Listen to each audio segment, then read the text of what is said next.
It's Chris Stevenson here with 5 Minutes of Fitness. In this edition of 5 Minutes of Fitness, we're going to talk about 5 tips to ensure that you have a healthy and fit 2015.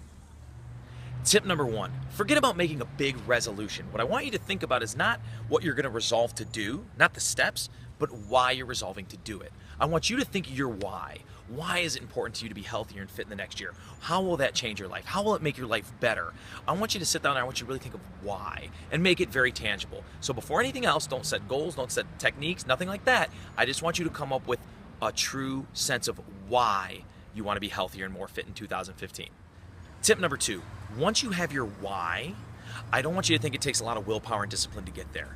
Willpower and discipline are diminishing resources. They fade with time. They fade as you get tired. When you rely on them, eventually they're not going to be there and you're not going to accomplish your goals.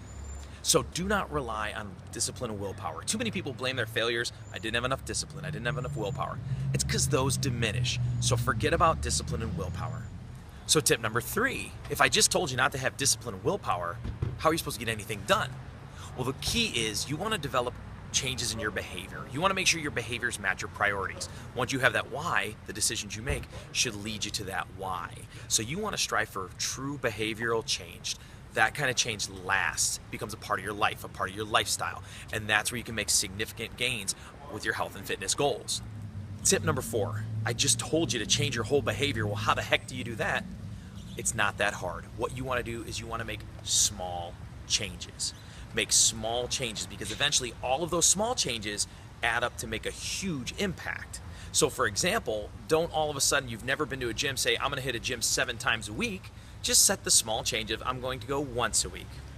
And then when that becomes a habit, I'm going to go twice a week.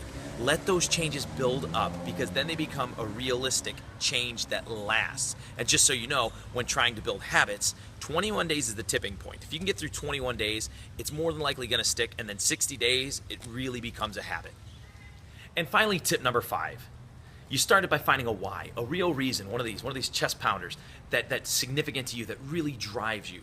And then don't think you've got to rely on willpower and discipline because that's not how it works. What you really need to do is make behavioral change. And the way you make lasting behavioral change is by taking realistic small steps you know you can accomplish and letting those build up into this what eventually becomes a massive change.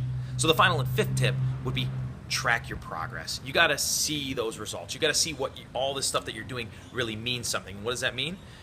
Weight, body fat, cholesterol, do girth measurements, take pictures, something that really means something to you. Because when you see those results, you're so motivated. It helps lock those habits in and eventually helps you develop a consistent, long-lasting, healthy, and fit lifestyle.